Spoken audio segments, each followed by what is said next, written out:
नागपुर विद्या साधना high school और junior college Nagpur के सुप्रसिद्ध और टॉप मोस्ट कैटेगरी में जाने जाना वाला हाई स्कूल कॉलेज है, जहां पर विद्यार्थियों को उच्च शिक्षा के साथ साथ खेल में भी अग्रसर रखा जाता है।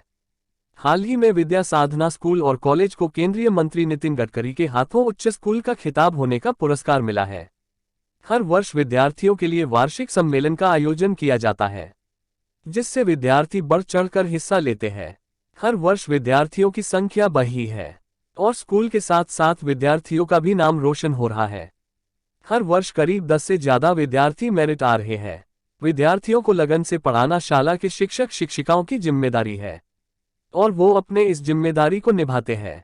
स्कूल में हर तरह की सुविधा विद्यार्थियों के लिए उपलब्ध है। प्रयोगशाला, लाइब्रेरी, स्टडी रूम, कंप्यूटर सीखने के लिए और ऑनलाइन स्टडी के लिए स्टडी कंप्यूटर रूम जैसी सुविधाओं से परिपूर्ण है। विद्यार्थियों को शालीनता, संस्कार और उनके गुणवत्ता अनुसार उन्हें सभी बातों का ध्यान दिया जाता है। हर हफ्ते पालक मीटिंग में पालकों को उनके बच्चे के बारे में उनके पढ़ाए गए गुण को बताया जाता है, जिससे बच्चे जो विषय में कमजोर हो उसे उस विषय को मजबूत बना सके। शिक्षक और पालकों का संवाद बच्चों की गुणवत्ता को दर्शाते हुए उन्हें आगे अग्रसर किया जाता है। दर्शकों, इस वक्त हमारे समक्ष है श्री दत्ता बहुउद्देशीय शिक्षण संस्था के अंतर्गत संचालित Vidya Sadhana convent high school and junior college के डायरेक्टर संदीप सारटकर सर है। सर, हमारे चैनल में आपका स्वागत है। नमस्कार सर, हम आपसे ये जानना चाहेंगे कि स्कूल और कॉलेज दिन प्रतिदिन काफी प्रगति की ओर अग्रसर होते जा रहा है, तो आप ये बताइए किस तरह का अपने यहाँ कल्चरल कार्यक्रम होते हैं, क्या स्कूल की प्रगति है, उस बारे में आप बताइए। देखिए सर, हमारा Vidya Sadhana convent high school and junior college, इसका एक करिकुलम एक्टिविटी हम लोग साल के शुरुआत में प्रिपेयर करते हैं। बच्चों का सर्वांगीण विकास हो, इसीलिए ये सारी एक्टिविटी हम लोग बच्चों के लिए प्रिपेयर करते हैं। उसमें बच्चों के साथ साथ एजुकेशन हो गया, उनका खेल कूद में भी उनका जो सहयोग रहेगा, उसके अलावा कल्चरल एक्टिविटी भी हम लोग उनके लिए प्लान करते हैं। उसी का अगर एग्जांपल देखना चाहें तो इस साल हमने 2 साल बाद, कोविड के जो 2 साल गए, उसके बाद एक बहुत बड़ा 32वें साल का स्कूल का एक एनुअल फंक्शन हमने वसंतराव देशपांडे हॉल में हाल ही में हम लोग वहां पे ऑर्गेनाइज किया था। तो उसमें क्या होता है कि बच्चों में जितने भी सुप्त गुण होते हैं उसमें उभर आते हैं और उनका टैलेंट उसमें दिखता है, और साथ ही साथ पढ़ाई के साथ साथ थोड़ा सा चेंज होने के कारण उसमें पढ़ाई में भी काफी इफेक्ट पड़ता है। देखो, हमारे पास बच्चों के एजुकेशन के प्रति, जैसा ही बच्चा मान लीजिए 3.5 साल का यहाँ पे अपने पेरेंट्स यहाँ पे एडमिशन देते हैं, तो उनका एक व्यू होता है कि यहाँ डालने के बाद आगे चल के बच्चा कुछ ना कुछ बने। तो उसी फ्रेम में हम लोग प्रिपेयर करने के लिए सारे एक्टिविटी मीन्स हमारे पास कंप्यूटर लैब है, प्लेग्राउंड है, उसके बाद मैथमेटिक्स की लैब है, सारी सुविधा जो जो नीडफुल उनके लिए है, सिलेबस में जितना जितना ये है उसमें हम सारा कवर करने की कोशिश करते हैं। और सबसे मेन चीज की मेरे यहाँ जो स्टाफ उनको हम लोग प्रोवाइड करते, काफी पुरानी फैकल्टी हमारे यहाँ है, काफी एजुकेटेड लोग यहाँ पे हमने ये किया, उनको जॉब दिया है। और एक बार यहाँ पे टीचर आने के बाद बहुत बड़े बड़े स्कूल वाले जहाँ वो लोग जाते हैं तो ऐसा यही करते कि विद्या साधना के टीचर्स अगर हमारे स्कूल में आते पढ़ाने के लिए तो काफी अच्छा होगा। तो उसका एक इनका टैलेंट देख के ही उनको यहाँ पे, तो अभी यहाँ से हमारे यहाँ से काफी 2-3 फैकल्टी ऐसी चली गई कि बहुत बड़े रिनाउंड स्कूल में वो पढ़ाने के लिए यहाँ से चली गई।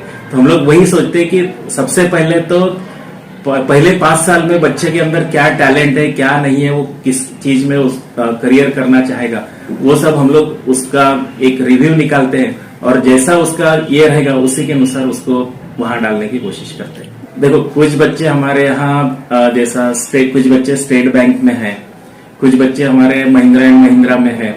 एक बच्चा हमारा जैसा 10th में वो मेरिट पास आउट होने के बाद पंडित नाम का बच्चा है, संदीप पंडित नाम का।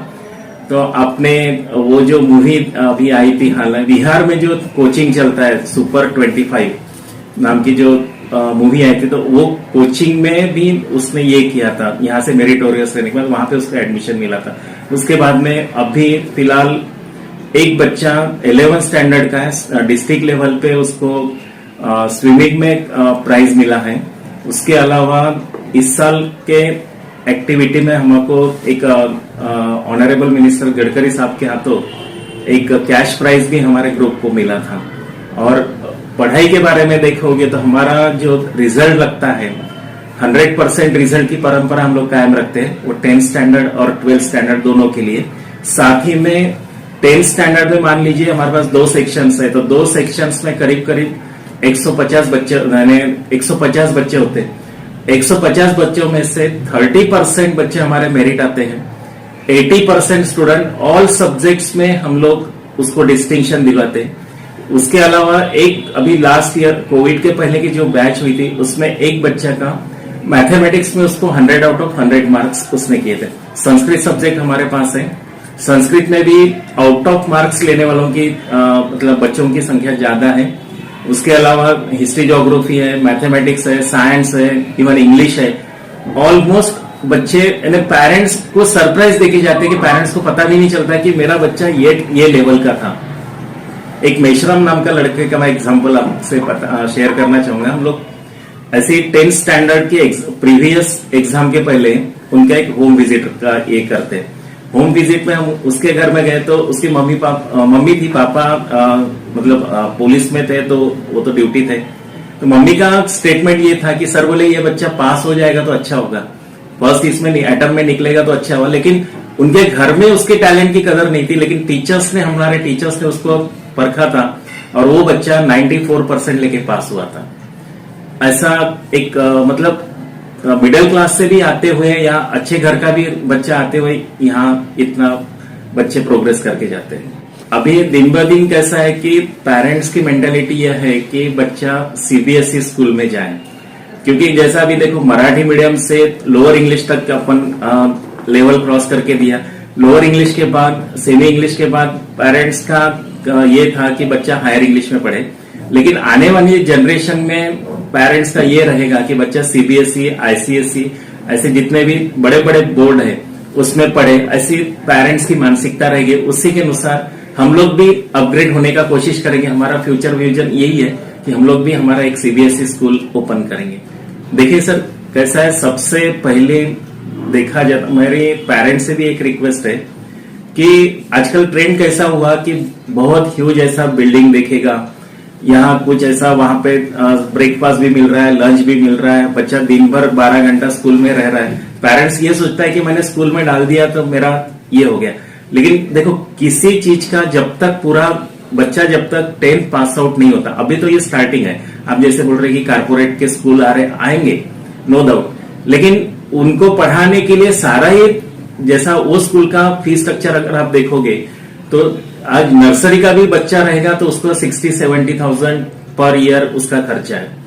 तो ये बाकी पेरेंट्स इतना ये अफोर्ड नहीं कर पाएंगे।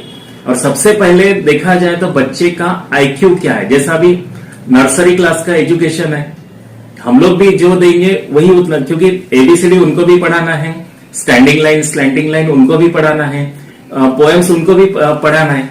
फर्क इतना ही है कि वहां का एटमॉस्फेयर और यहाँ के एटमॉस्फेयर में फर्क दिखेगा, लेकिन बच्चे का टैलेंट तो सही कह रहेगा।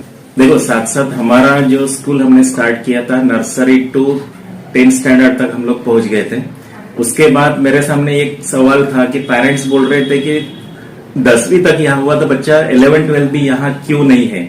इसी के लिए हमने 11th स्टैंडर्ड 12th स्टैंडर्ड की परमिशन लेके वो स्टार्ट किया। आज जूनियर कॉलेज में मेरे पास 2 सेक्शन की परमिशन है। उसके अलावा इंफॉर्मेशन टेक्नोलॉजी और कंप्यूटर साइंस ये दोनों कोर्सेस मेरे पास है।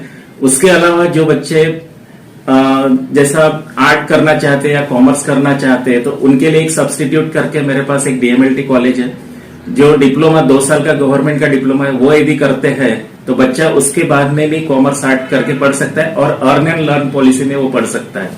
उसके अलावा मेरा एक सीबीएसई स्कूल का सपना है और एक मेडिकल से रिलेटेड जितने भी कुछ 1-2 कोर्सेस मैंने प्लान किए हैं वो इन फ्यूचर हम लोग उसका अनाउंसमेंट करेंगे तो वो चलाएंगे। और साथ ही में एक अच्छी नई बिल्डिंग हमारी यहाँ, क्योंकि यहाँ पे थोड़ा स्पेस का कमी है हमारे पास, हम लोग एक्सपांड नहीं कर पा रहे, तो एक नई जगह हमारी हो चुकी है, सिर्फ उसमें नई बिल्डिंग के साथ नया एक सीबीएसई स्कूल ये संस्था का ओपन होगा।